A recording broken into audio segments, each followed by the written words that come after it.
So, McKayla Chandler, Hey. I am so happy that you're here. Me too. I appreciate that you have had so many mentors, and whether you asked for them or not, Yeah. that have pushed you in a way that you felt called to listen to. Yeah. That means a lot because a lot of us don't actually know how good we are at something until someone calls it out, right? Mm-hmm. But the fact that you've always known that you were kind of on this path of being a fine artist, it's so crazy how we all saw it and you saw it too, but you're also like, yeah, but also I need to do this, but also I want to have fun with this. And so this research practice has been really great to find the excuses for you to tell people no. Like a lot of reference points to be like, if it doesn't feel like this, we're not doing it. But I want to start with, in your own words now, how do you feel about describing your art practice? It's actually just changed today, honestly. So I would say I'm an interdisciplinary artist. I use a multitude of mediums for storytelling. Mm-hmm.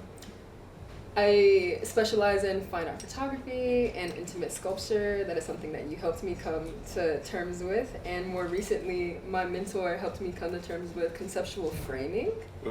That's new. But again, just rooted in storytelling and playing with different materials and turning my imagery and my archive into like tactile experiences. I think that tactile experiences is a really powerful thing. Yeah. The conceptual framing is wild because that It makes totally so much makes sense, so much right? sense. Like, I'm thinking of the armoire and all the things like that. Oh man, that's such a good thing.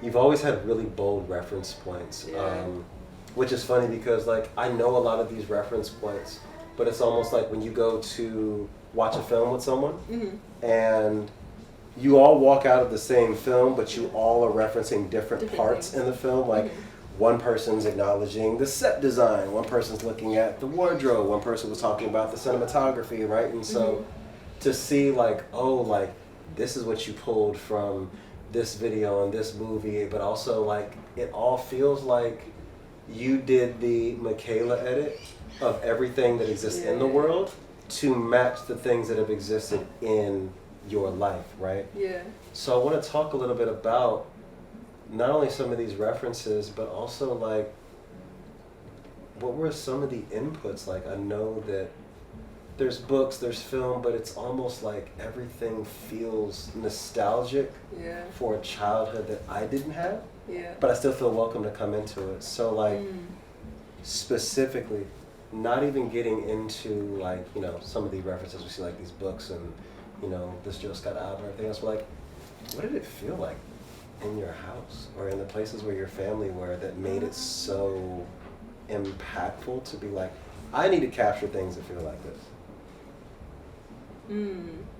Well, on my mom's side of the family, it's very southern. So I'm touching grass, I'm in dirt, I'm barefoot. Yeah. I'm outside for real. I'm not really like, I mean, I have 3 sisters and a brother, so growing up for me, I think that, and my dad is from East Chicago.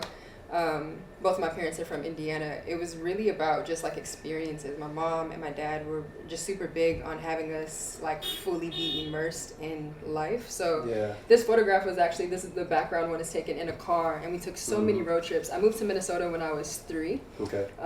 And any chance that my parents got to drive back to Indiana, we did, and that's a 6-hour drive. So even this Jill Scott album, like I've watched the moon and listen to Jill Scott, you know? Like, looking out the window that many times as a kid, you have no choice but to use your imagination in an abundance of ways. So, yeah, I just think that my upbringing, just fully being immersed in every experience, like, truly, fully, made me have an acute awareness of, like, everything and curiosity. I was already a curious kid. Like, how does it work? How does it function? How do I do that? Yeah, for sure. Yeah.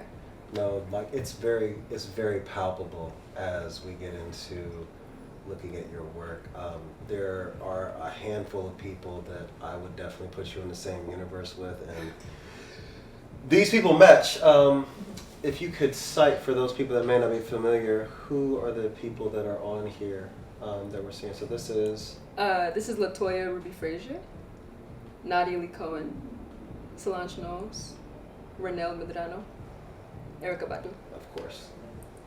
All of these creative forces are doing a very similar thing, which is just tapping into what they know, like in their bones, right? Mm-hmm. And I think that being the alchemist for those feelings and putting it into the images you capture and the sculptures and the framings, it just feels very accurate to you. As do these references here, like just knowing that this is the world within how you approach like framing, storytelling, composition, all of those things. So talk a little bit about what's on here. Yeah, so the top right corner over here, this is work of LaToya Ruby Frazier.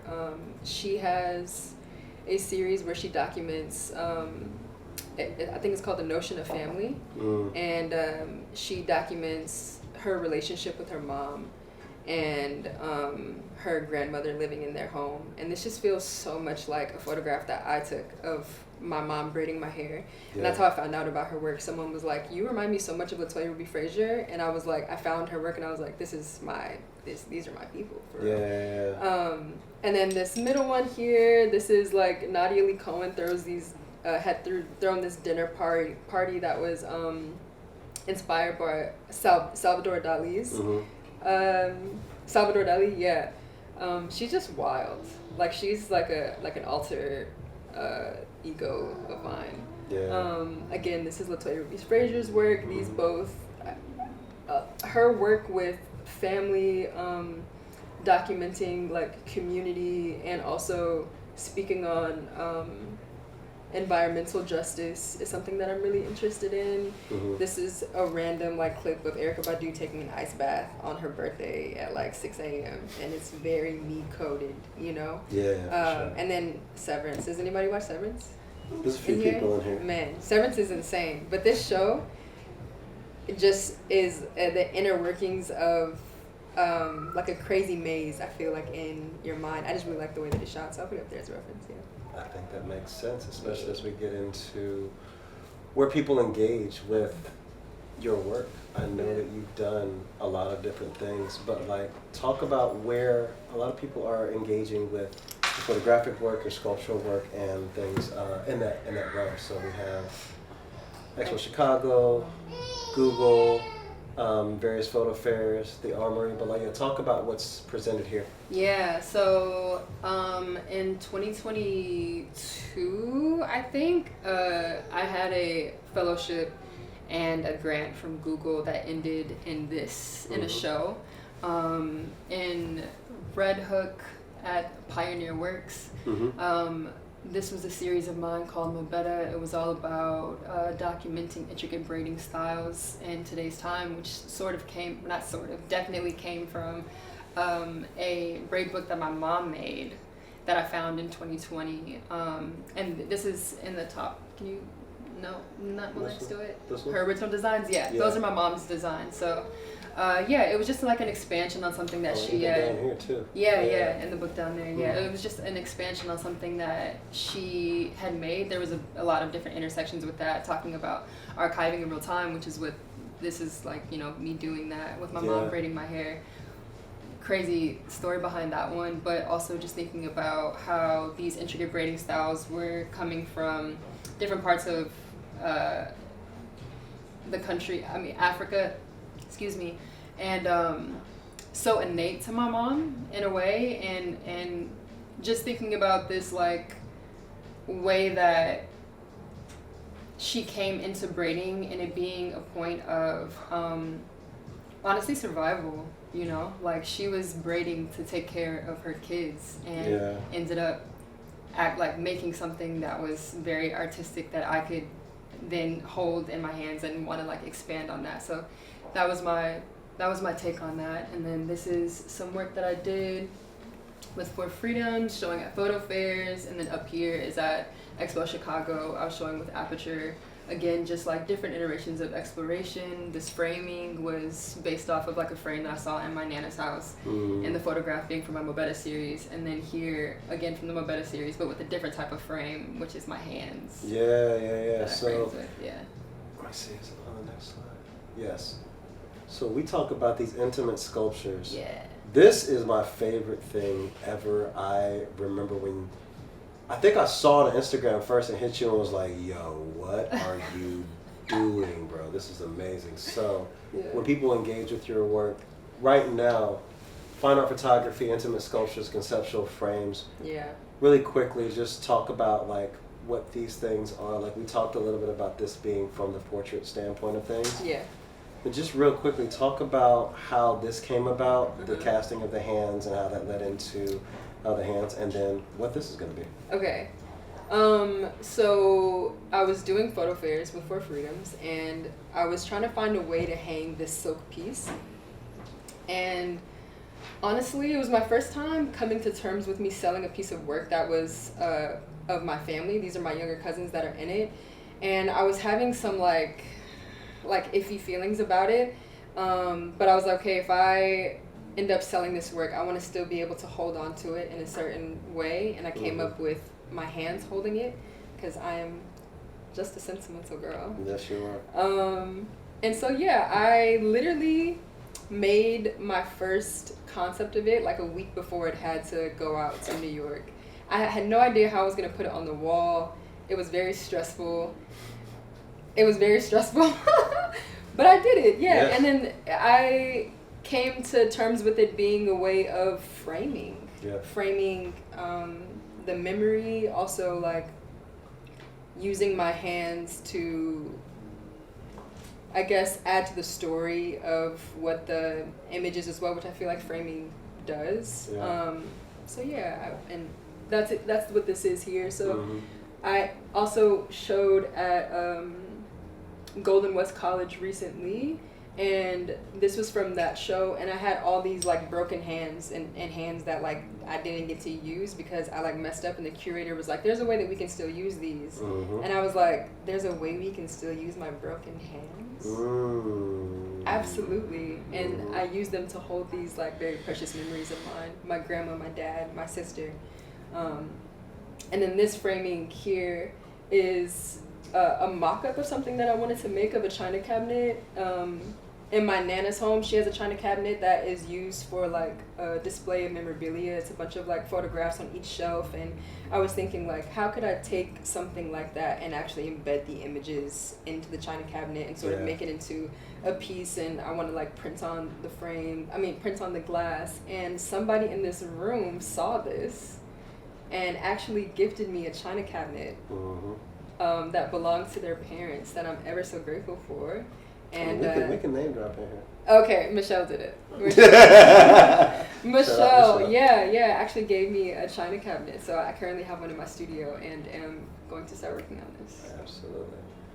Well, we know that you're in this realm of things, this world of incredible artists, from Diamond to Solange to Shaniqua. Would you say that you fall pretty close in range as far as like the value of your works? Yeah. High end, middle range, or about par with where they are? Yeah, totally high end. Yeah. And I didn't even realize that until I saw other artists that were doing the same things that I was doing. Shout out to my mentor. Yeah. She is like a true historian, and I was just showing her my work, and she's like, yeah, do you know Shaniqua Jarvis? Yeah. Do you know Diamond Stingley? I was like, nope. That's right, No. and they're going to know you in a second. So this is a good way of understanding how your team works, because there's a lot that goes into creating things and then showing it. And so to be able to talk about it, you know, from here, from getting things done to installation, planning, you know what I mean, understanding that there is expectations, there are goals, there are mutual benefits that need to be done, but like all of these things. But just very briefly, explain how this timeline works for anyone that is engaging with your work. Yeah, so this is actually a timeline of what I would hope or a situation would be if I was getting approached by a gallery. First doing a studio visit, having an initial conversation, showing work that I'm currently doing and work that I want to bring into fruition. Talk about, you know, my personal goals, what their goals are, expectations. Yeah. Like you said, there has to be expectations and like what the mutual benefit would be. Going into then a proposal of a concept, and then taking time to build the relationship with the gallery, and then eventually getting into an exhibition and planning, and then we install and open it up. Put it out there, and then hopefully somebody goes home with some of this stuff. Yeah, exactly. Definitely seeing where the work has been and where you want it to be. I know this is a real thing. Yeah. I know that could be a real thing. Yeah. Not yet. Still one of my favorite pictures of you. But it definitely shows like what the world of sharing your work would be like. Yeah. And how this works in your studio, which she gonna need help, y'all. And you see these things here. Anybody wants to volunteer how to step in and do these things so that it can all be a two-way conversation between y'all and this person right here. What do you need? Humbly. I would love to be introduced to any grant writers, curators, anyone in like artist management, galleries. I'm looking for brand partnerships, residencies, artist residencies. Or just any grants that are supporting like conceptual artists or any ongoing projects or like projects that are coming into fruition. If y'all want to know some numbers. Yep, some numbers some are numbers here. Y'all want to talk more numbers? Come to her with questions afterwards for sure. But she's got the math right here. But best points of contact: phone, email, website. You want to do a studio visit? You gotta ask really nicely and bring food. So, thank yous. This is my super long thank you. Sorry. From the bottom of my heart. I'm gonna read it. I thank you, Jason. This is me just like talking. I said, I told you a few weeks ago that you've done more for me than my therapist in the past 10 weeks, and I seriously mean that, wholeheartedly, standing in immense gratitude. There hasn't been one person that I've talked to about this cohort who hasn't like audibly gasped and then had a sigh of relief that someone is actually doing it and cares enough to help artists to articulate these kind of things, because it's not easy and it doesn't exist. So I appreciate you so much for that. And then I said to my mentor, she's not here today, but she's literally a historian, and she sat with me every Monday. And I'm trying to get her to sit with me every Monday forever.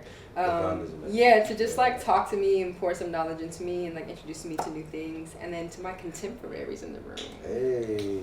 My folks over here, everyone here is fucking smart, talented, bold, and undeniably worthy of everything that you're in pursuit of, and so much more. So I just want to thank you for holding space with me.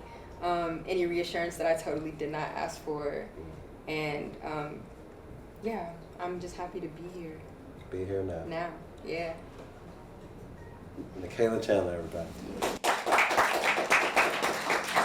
Finally, okay, the first 2 minutes.